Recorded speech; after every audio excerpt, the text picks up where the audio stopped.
The problem with RFK Jr. is that his strategy is not based on evidence and science and data. If I had to go back over again, I probably would not have made the same decision. I think this administration has done an extraordinarily good job at helping China advance its agenda. It is hard to argue against the fact that pharmaceutical industry's products are things we all love and rely on. That help us on a day. That help us. Yeah. Right now, the politics are such that if you speak up against the Trump administration as a Republican, you will face a primary challenge. And if you lose that primary challenge, you're going to be out of a job. So you're going to have larger and larger outbreaks in a lot of places. And as you and I both know, that will mean you'll have kids who get very sick, kids with encephalitis, and unfortunately, kids who are going to die. Hello, welcome to a special edition of the BMJ podcast. I'm delighted to be joined by Ashish Jha. Ashish is Professor and Dean of Public Health at Brown University in the USA, and he was also Biden's COVID advisor. Kamran, thanks so much for having me here. I'm excited to spend some time talking to you. Well, we're looking forward to it, and there's lots to talk about. There is a lot to talk about. A lot going on in the US. Really? Tell us about it. We did have an election. Things have changed actually quite dramatically. Yeah. It's been a very tumultuous couple of months. I'm happy to get into all of it, but it is really an unprecedented time, both for the health sector, public health and medicine, and then for the whole scientific enterprise of the United States. Yeah. Really, I think, substantial threats and attacks on all of those sectors that I'm very worried is going to leave America much worse off. Mm-hmm. The question is, where do we begin with this? I think let's begin by saying a lot of this was signaled. And I think people, if you read what is Project 2025, what in their agenda, and people thought, well, probably he's not going to do all of that, is he? But he seems to be following that agenda pretty tightly. Yeah, this always surprises me. That the fact that people are surprised is surprising. He absolutely signaled a lot of this. There has been a consistent theme where people think, well, surely he can't mean all this. And if he does, surely somebody will step up and stop him. And right now, there really feels like there are very few guardrails inside the U.S. The courts are slowing him down. Congress right now does not seem to have much in the way of energy to do much to stop some of the actions coming out of the Trump administration. And I agree with you, Kamran. All of this was signaled. None of this should be surprising. Yeah. I mean, a big part of, one of the elements of this, as largely espoused by RFK Jr., is make America healthy again. The sentiment is a very good one. Absolutely. But do you believe it? Well, look, first of all, we all agree that there are serious problems with chronic disease, with our food industry in the U.S. Obesity, obviously, America is number one in the world on obesity, with about 70 to 75% of adults being overweight or obese. So we have a huge problem. That is, I think, that's not an extraordinary diagnosis to make. The question is, what do we do about it? And the general strategy and thinking that RFK Jr. brings to that, to vaccines, really comes out of, I think, a very naive notion of modern medicine. He sort of is very anti-modern medicine, believes that somehow there was a glorious period in our history, maybe in the 1920s or 30s, where everybody was healthy, everybody lived long lives. And of course, that's not true. Like the data suggests that it's a kind of romanticized, nostalgic view of the past. It is, and it is a view that really believes that we have to get back to nature and that natural things are good and man-made things like pharmaceuticals and vaccines are toxic. But actually, just hold it out. If you say, there's a problem with chronic disease, there's a problem with obesity. Yes. Getting back to nature is good. Yes. Perhaps we do need a firmer hand with pharma and other industries. And you think, well, some of that isn't doesn't sound unreasonable. Correct. But it's the means of getting there that's the problem. It's the means. So first of all, there are problems with the pharmaceutical industry. The food industry undoubtedly has spent 50 years. I describe it as the U.S. food industry has spent 50 years hacking our brains, figuring out how to make food more and more irresistible, higher calorie, higher fat content. Yeah. This is not, these are real problems. The question is, how do you begin to address it? And what is your guidepost? And for me, it's got to be evidence. It's got to be data driven. So you've got to look at, if you want to ban quote unquote chemicals, which chemicals? Well, it should be based on evidence, not based on, I think this is unnatural. I don't know what that means. What is natural? What is unnatural? So the problem with RFK Jr. is that his strategy is not based on evidence and science and data. And I guess I am old-fashioned in believing that the progress humanity has made over the last 100 years is because we have relied on evidence, science, and data. And when we do, we make progress. And when we don't, we get ourselves into trouble.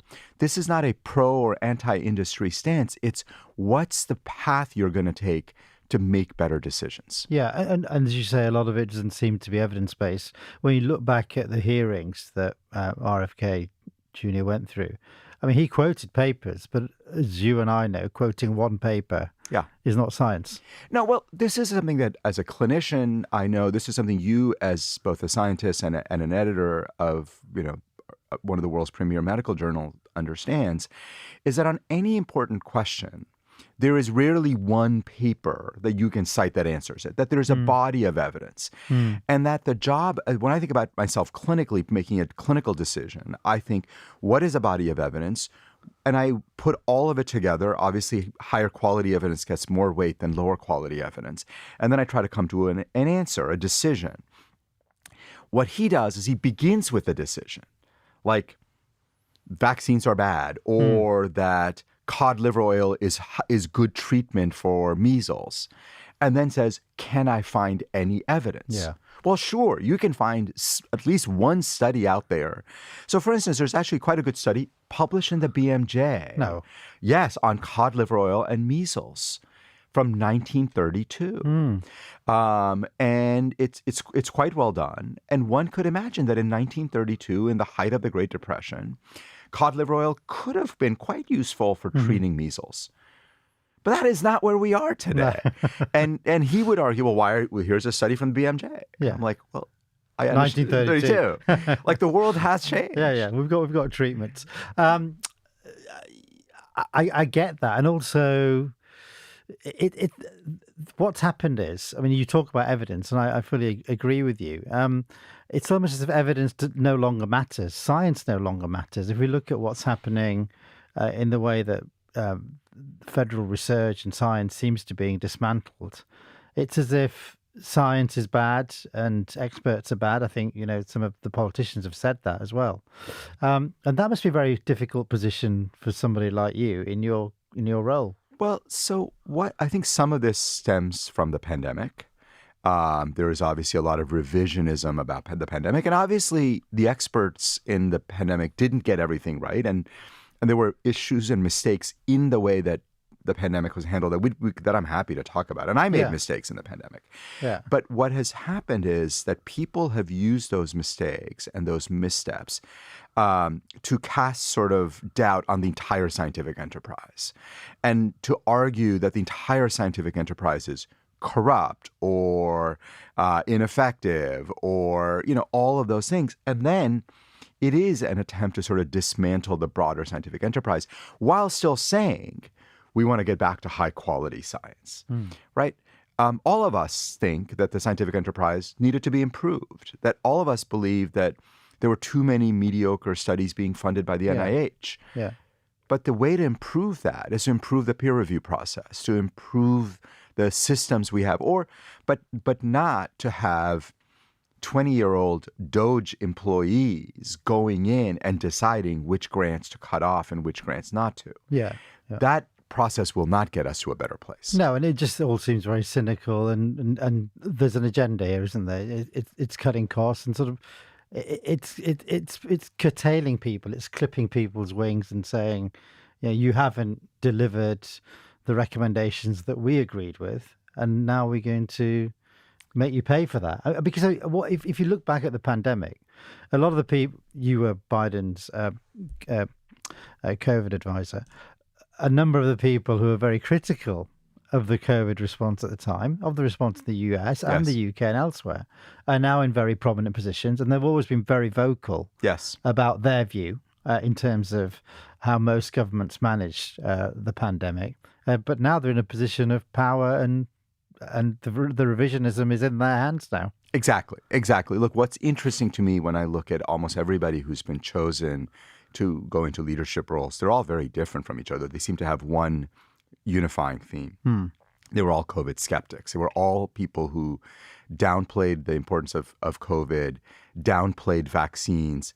I mean, the ultimate irony here, Kamran, is from a U.S. point of view, Donald Trump ran the most successful vaccine creation program in the history of the United States, Operation Warp Speed, and relied heavily on the National Institutes for Health.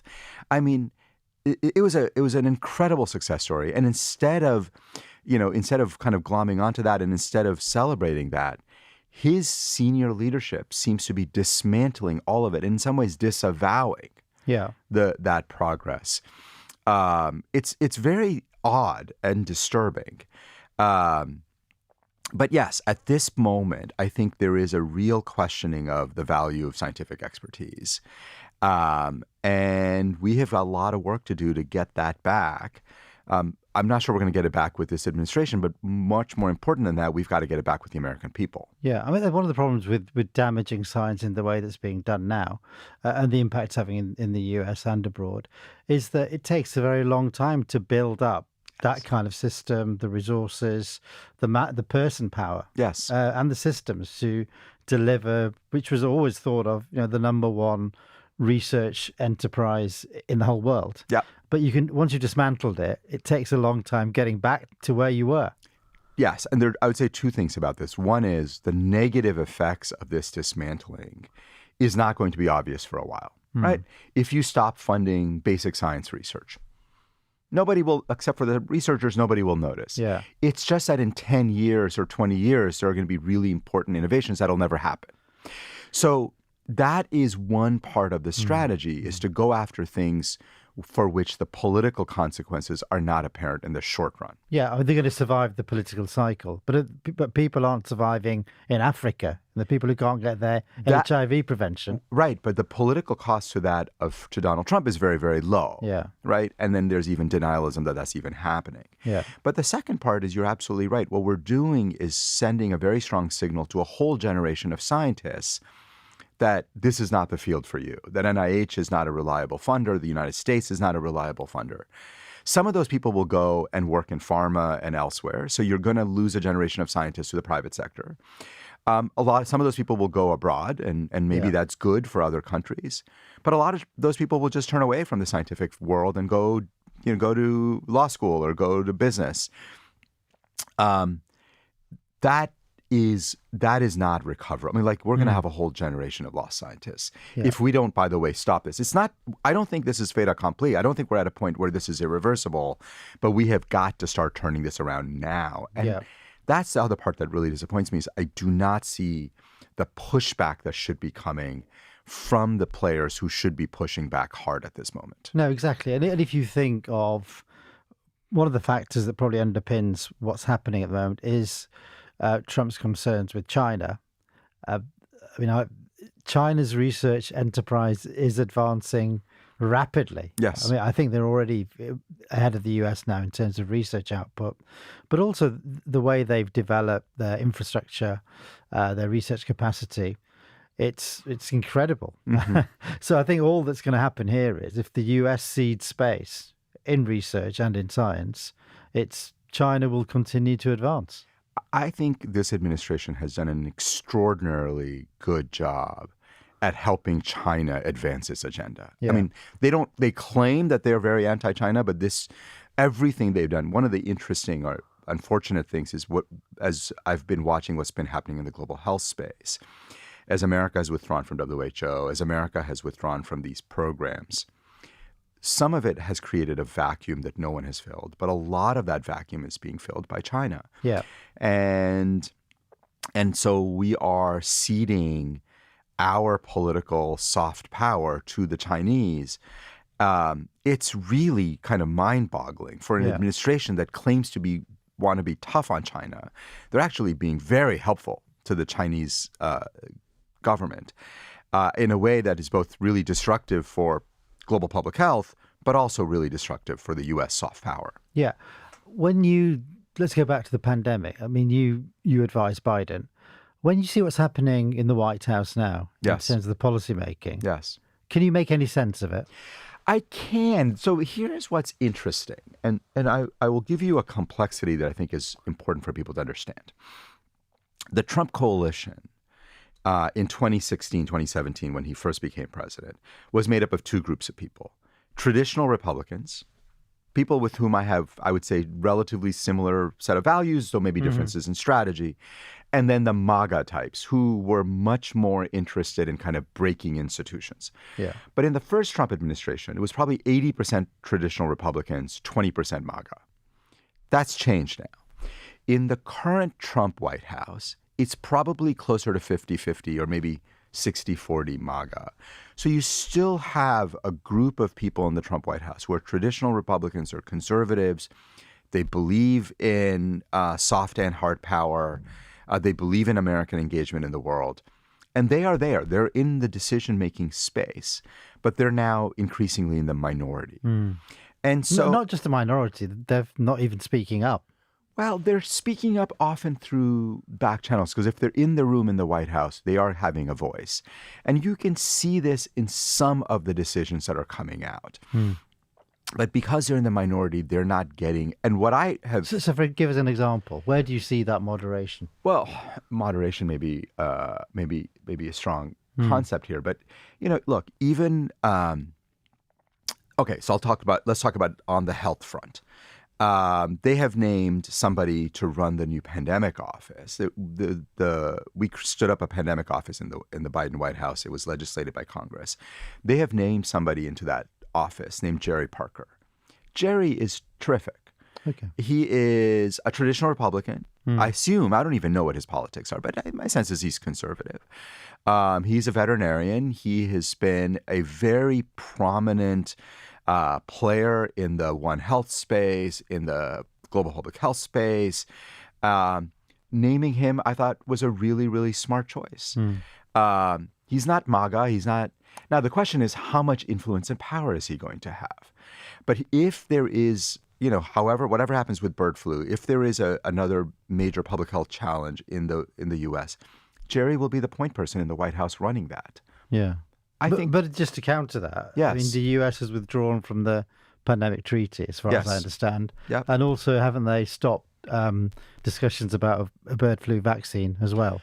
Well, the bird flu vaccine is still up in the air. Okay. But no, look, my point here is it's not a monolithic group. And actually, once you get into HHS, the Health and Human Services Department, it gets even more complicated. Because it's not just traditional Republicans and the traditional and the MAGA types, but now you have a lot of people who are from the RFK world.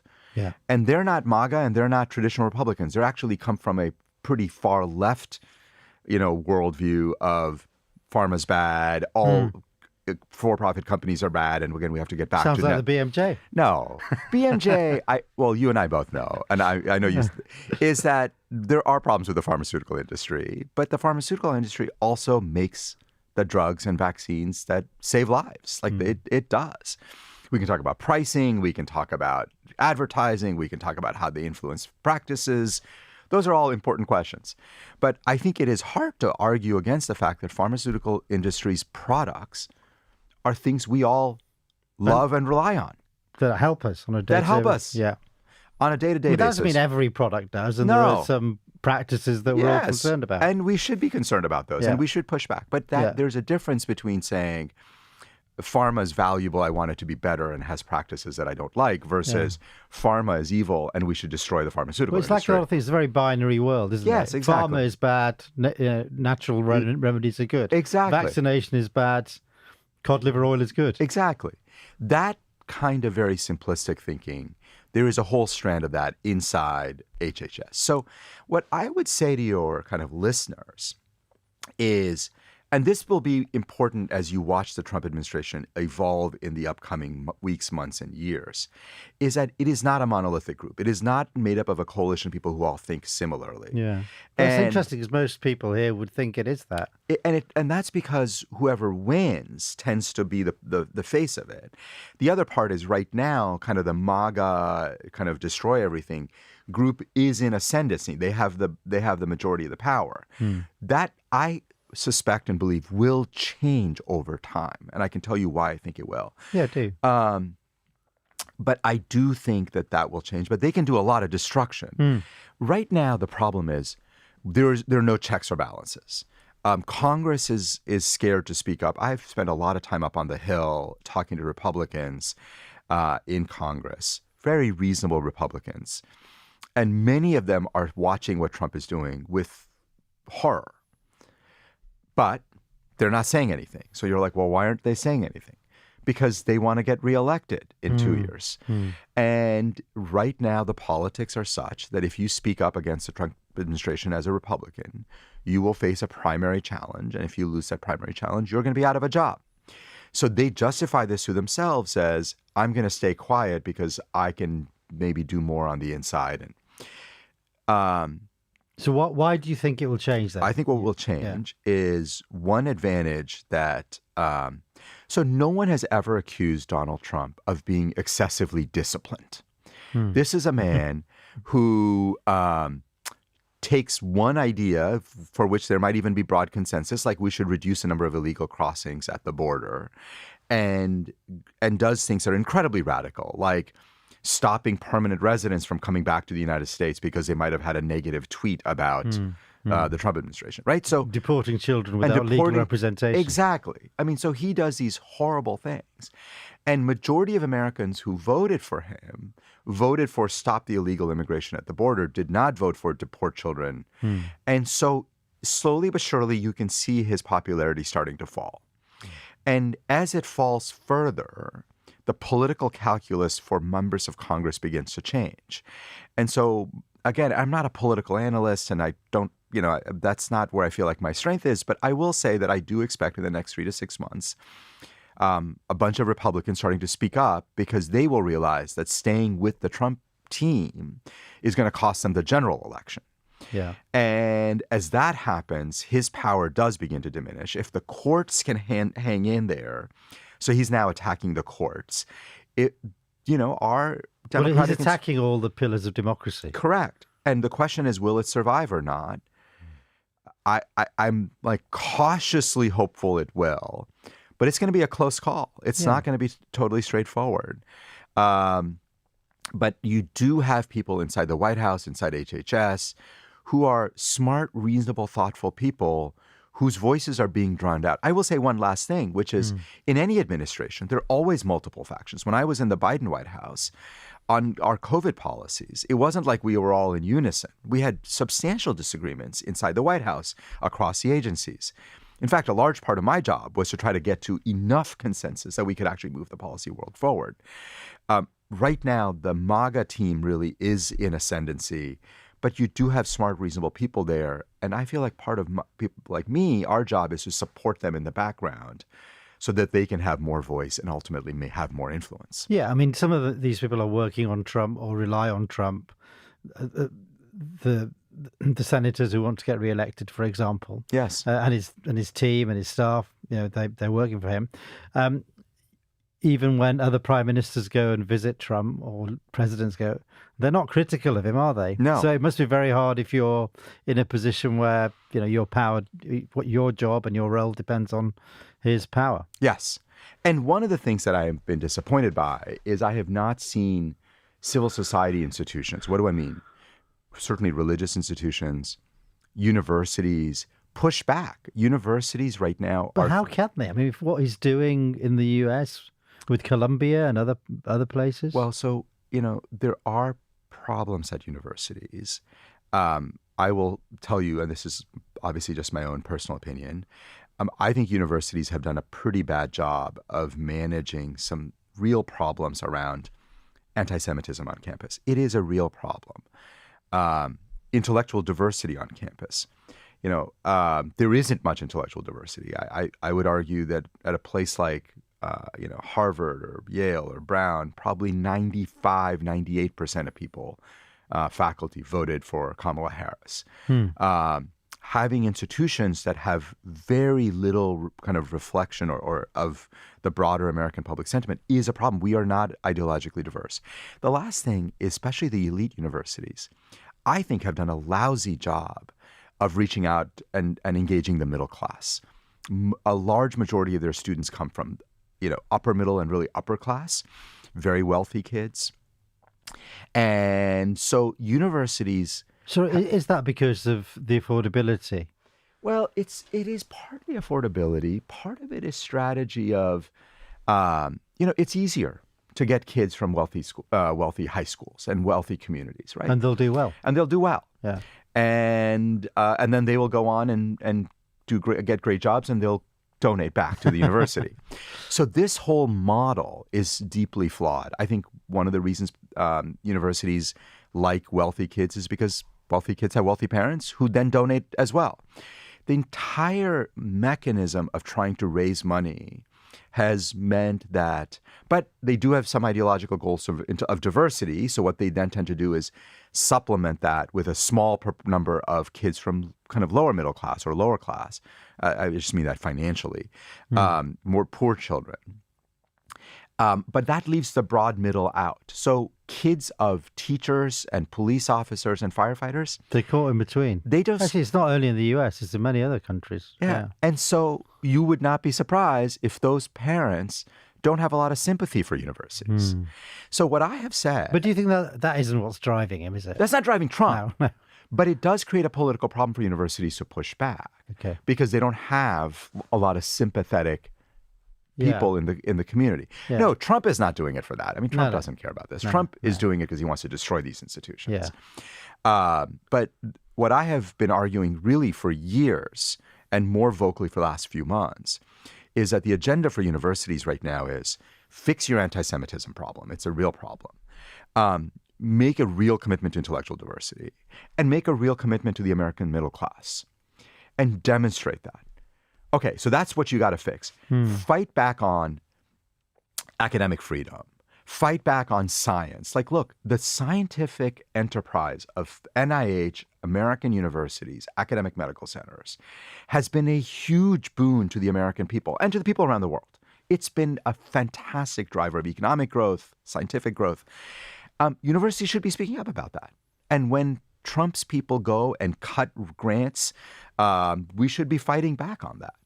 But we do not have the political credibility to do that if we're not addressing our own issues.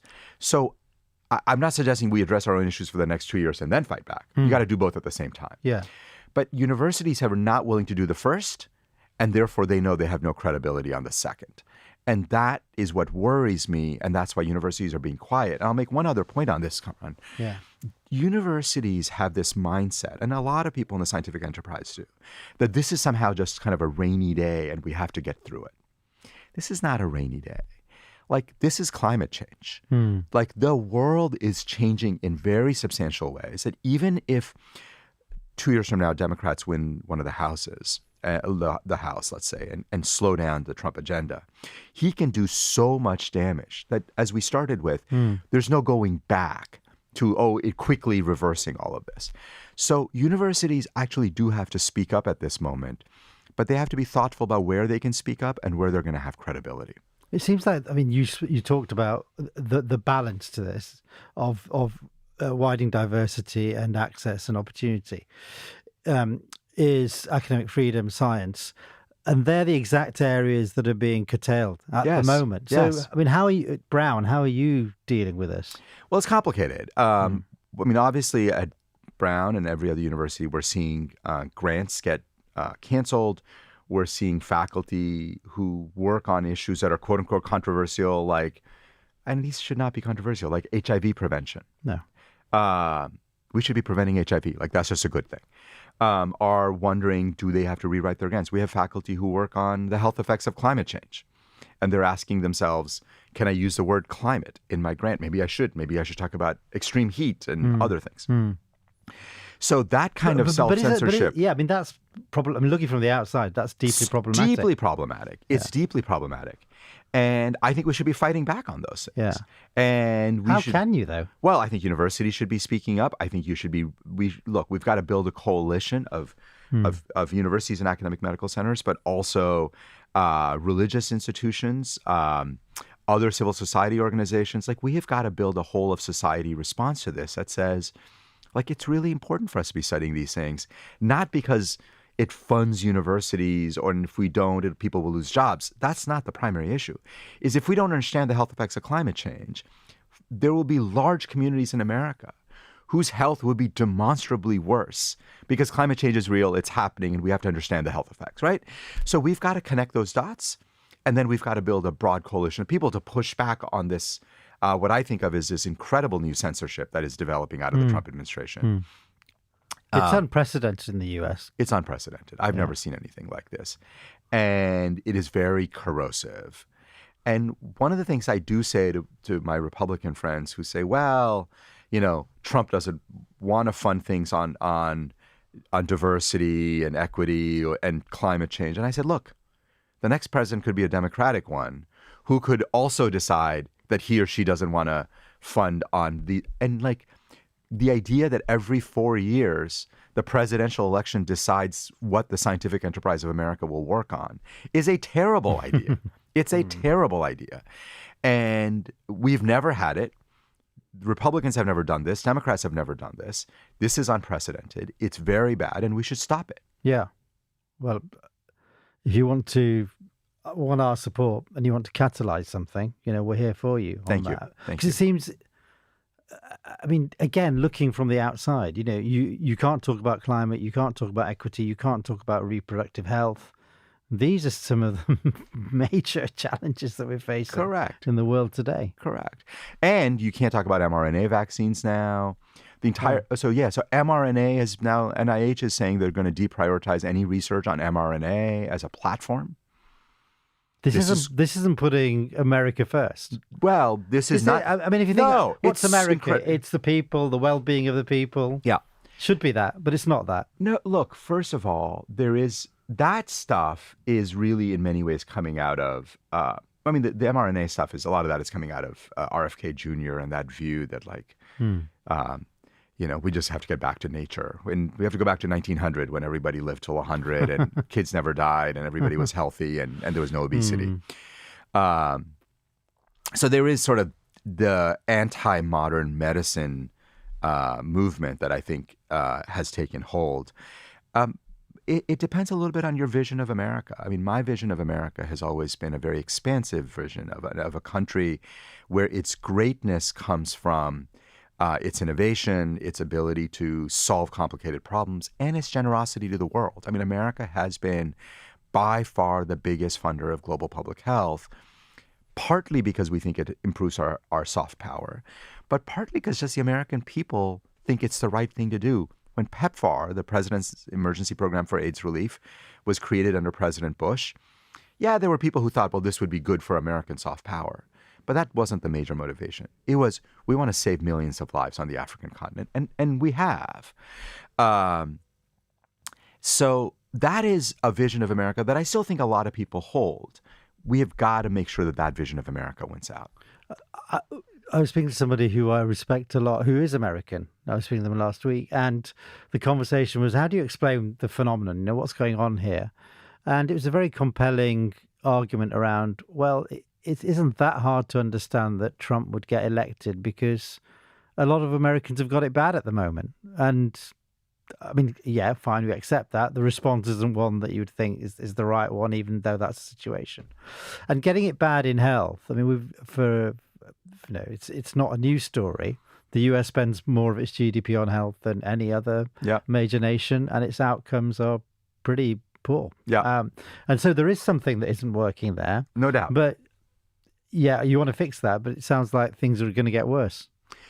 They are. And there are a couple of other things. Like if you look at where the federal government invests and where the cutbacks are happening, the communities where life expectancy is lowest, the communities that have the biggest health problems, are where you're going to see the biggest withdrawal of U.S. government engagement inside the United States. So I actually think this is going to get much worse. So the vulnerable communities are going to be worse. As usual. Yeah. Right. And the truth is that, like, wealthier communities, more educated communities, they'll do fine. They always do fine, even with bad government policies. They'll be better off, probably. Yeah, they'll figure it out. And America has a lot of, America is a complicated country because we have the federal government, but states have a lot of power. Health is largely regulated at the state level. So I think about a state like Massachusetts, where I live. It's got one of the highest life expectancies. Actually, Massachusetts' life expectancy is better than a majority of European countries.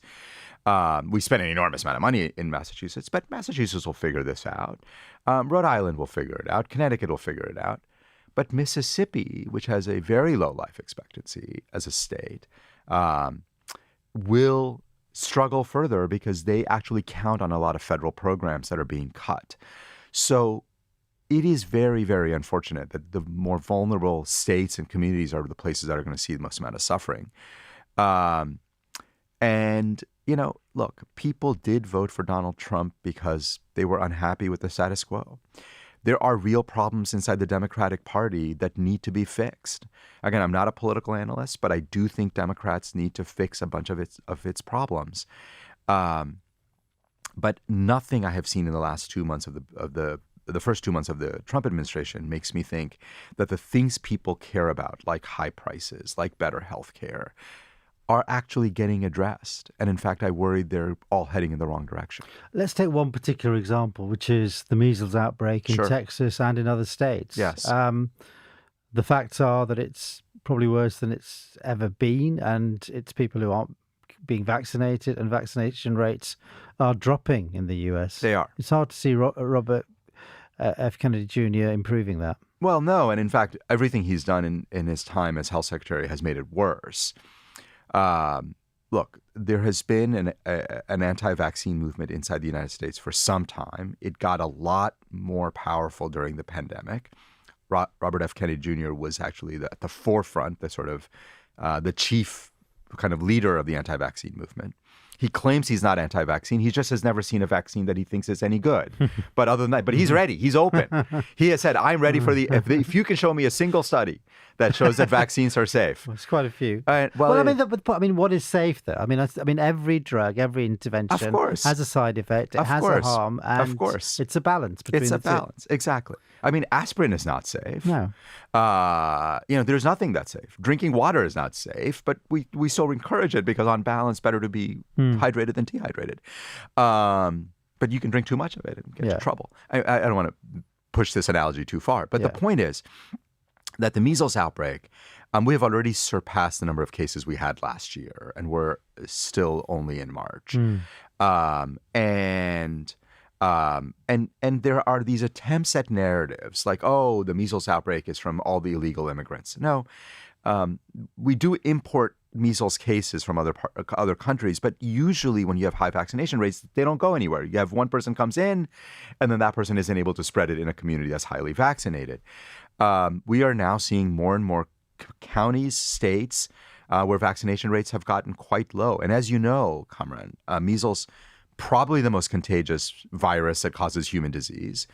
You need vaccination rates or immunity rates above 95%, certainly above 90% for it not to spread. This is getting back to the early 19th century. Yeah. And we have communities, we have counties in America with 40, 50% vaccination rates. We have states with Idaho at 77% vaccination rate. But that's not enough. That is not enough. So you're going to have larger and larger outbreaks in a lot of places. And as you and I both know, that will mean you'll have kids who get very sick, kids with encephalitis, and unfortunately kids who are going to die. Yeah.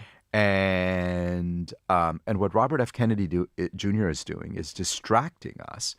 While he will say, sure, vaccines, you should consider it. But then he starts talking about cod liver oil and vitamin A and steroids. And if you think about why is he doing this, it's because he's trying to create a narrative that at the end of the day, it's not a big deal if you get measles because we have all these treatments. But we all know cod liver oil is not a treatment. I mean, again, it was a very good treatment in 1932. Well, not a good one, but it was better than not having a I treatment. mean, it lowered mortality by 50%, which is, quite impressive. But without it, mortality was 8%, and it lowered it to 4%. So, but 4% mortality for measles is horrible. And that's going to be a lot of dead American kids. Yeah, that's from the 1930s. No, but even now. I think we're going to see more. We've had one child die already, and you're going to see more. I mean, how bad do you think it's going to have to get before they wake up to this? Or they just... We're in for a while. We're in for a slog for a while. I don't see this turning around anytime soon. And there are two groups of people here, Kamran, that really... I mean, there is the anti-vaccine group who exploits every opportunity to spread anti-vaccine information. But to me, the much more disturbing are physicians and physician scientists who, for a variety of reasons, hold a lot of grievances from the pandemic and have kind of gone all in on the Robert Kennedy MAHA movement and basically will say things like, oh, sure, Robert F. Kennedy may be wrong about vaccines, but you were wrong about COVID vaccines. And therefore, we shouldn't listen to any of this stuff. And I'm like, whoa. Like, okay, we can debate who the right approach to COVID vaccines was and whether children should have gotten them. I believe they should have. Other smart people think they should not have. That's a debate. We can have that discussion. But to say that there is a whole group of people at reputable universities who I think are fueling this anti-vaccine stuff because they hold a lot of personal resentment about how the COVID pandemic played out and are using that to drive this wedge and undermine confidence in the scientific enterprise. It's very disturbing and it's very disappointing. Well, it became a sort of intellectual rivalry, and people, as we know, tend not to back down or change their view. Yeah. I mean, you should do if the evidence changes or the arguments change. I mean, obviously, some people do, but I think too few people do that. One of the things I have said is that people talk about, like, who was really reliable in the pandemic and who was not. And I said, look, one of the things I believe is the pandemic was hard. It was complicated. You and I both would agree that our understanding, the scientific consensus, all of that changed quite a bit over the period of 2-3 years that the pandemic was a major force. And I don't know a single person who got everything right. And I have publicly talked about my own mistakes, advice I gave that turned out not to be right. Some of it was not, it was just based on the evidence that it was at the time. Some of it was a judgment call that I have gone back and said, that was probably the wrong judgment call. Yeah. And what are those examples? Well, I'll give you a couple. I mean, one is the vaccine mandates. And I just being very intellectually honest here, like in the spring of 2021, I was very pro-vaccine mandates. I thought there should be vaccine mandates in hospitals. I thought there should be vaccine mandates in kind of in other settings. And I said as much, and I wrote as much. And I will tell you that there are two things. One is I think there was very good evidence at the time that in the short run, vaccine mandates increased vaccinations and probably did save lives. But in the long run, I have worried that they fueled a distrust of the system that is very costly. And if I had to go back over again, I probably would not have made the same decision. I think that's right. I think the short-term win, but actually in the long term, you erode trust and confidence. Yeah. And no one likes being forced to take any treatment. And the history of public health mandates is not a glorious history, and we should lean on mandates very rarely. Yeah. Very rarely. Yeah. And, I was probably, and I have said this, I was probably too cautious about schools opening in the summer of 2020, though I will say by the end of September of 2020, when some schools had opened and we weren't seeing large outbreaks, I switched. I'm on the public record in early October talking about how we need to open up all the schools. But you could say, hey, for that 1 month, you were more cautious than you should have been. Probably true. True. What made you switch? Data. It turned out, so I was, in the summer of 2020, I wrote op-eds, I was on the record saying, look, if we open schools without any mitigation, you're going to see large outbreaks in schools, and you're going to see lots of kids get sick, and you're going to see teachers get sick. And a bunch of states kept schools closed in September of 2020, and a bunch of states opened schools. So Rhode Island opened all its schools. Florida and Georgia opened all its schools. And then I started looking at the data in the first 4 weeks of schools being open, and there weren't major outbreaks as a result. And so my response was, I had a hypothesis. I now have data. And the data suggests that my hypothesis was probably wrong. And we know there's a cost to keeping schools closed. I could see that in my own state. And so I switched because I feel like my job is to look at the latest evidence and give you my best advice. And it went from I was sort of a darling of the people who wanted to keep schools closed. So I became the enemy. And people are like, you were paid off by the Koch brothers. I'm like, what? No, I don't take any money from the Koch brothers. And I don't take money. I take money from my university for my job. But other than that, but no, like I saw the data and I could point to the data. So there was a lot of kind of this sense that you had to be intellectually consistent. I'm like, intellectually consistent is being intellectually honest to the evidence, not sticking to whatever advice you gave on day one. My view. It's a different way of thinking about intellectual consistency. Okay. Yeah, I think that was very good of you to switch on the basis of data. But in another example of data, we do have data on whether or not MMR vaccination causes autism. We have overwhelmingly clear data. Yeah, this is not one where apparently we don't have any data. We need a new research. Well, so this is a distraction, right? This is a distraction because obviously you and I both know that the evidence here is incontrovertible, very, very clear.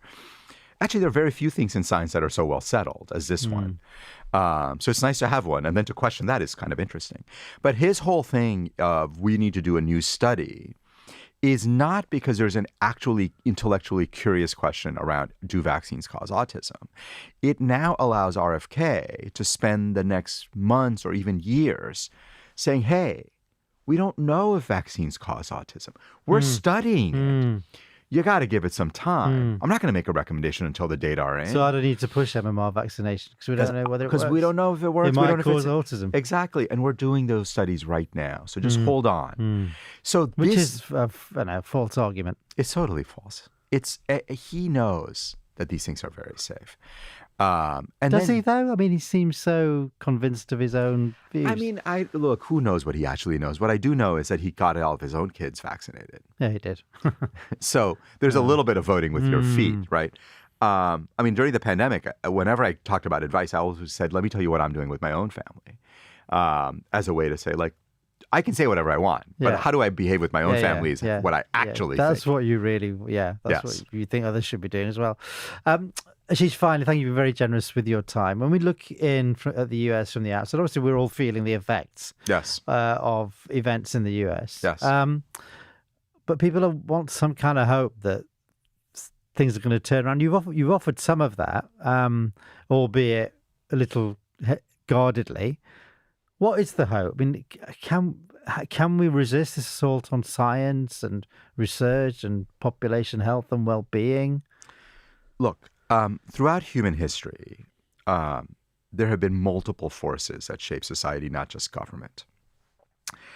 If you look through, the last 2,000 years, there are times when governments are strong. There are times when churches are strong. There are times when civil society organizations are strong. The way that we need to push back on some of the most egregious things coming out of the Trump administration, in my view, is we need to make the case for these things to the American people. You need to make the case for why investments in science actually leads to improvements in health. We need to make the case that universities actually do good for society. I think a majority of Americans no longer believe that universities are a force for good. That's a huge loss of faith and a huge loss of confidence. So I don't think this is just about marching on the streets and pushing back on everything. I don't think that's going to work. I think we have to do a two-pronged approach of fix the problems that are real, but at the same time, make the case for the things that really matter. And if the American public sees us doing both, fixing the things that they think are broken, but at the same time making the case for things that matter, I actually do think you're going to get a lot of Americans behind you. And when you do, you're going to get Congress more behind you. And when you do, you start putting real guardrails around what the Trump administration can do. Until we do our job in the civil society realm of things, and private sector companies have to do this, I do think religious leaders need to do this. If we can marshal those forces, we absolutely can prevent a lot of this loss and get to a better place. Okay, well, we'll cling on to those hopes, Ashish, and I'm going to go and search the BMJ.com archives for cod liver oil. Cod liver oil. And apologies to the population of America for any dodgy science that's now health policy that's arising from that. I mean, I think it was cutting edge science in 1932, and you know, what better place to publish it in BMJ? And who would have thought? I'm sure that whoever the editor in chief at that time was, I probably did not believe that 100 years later, a health secretary of America would be relying on that study to push treatments for measles. Well, every editor wishes for that kind of paper, but not to mislead the popular people of the future. Ashish, thank you very much for your time. Kamran, it's been a pleasure. Thank you for having me here.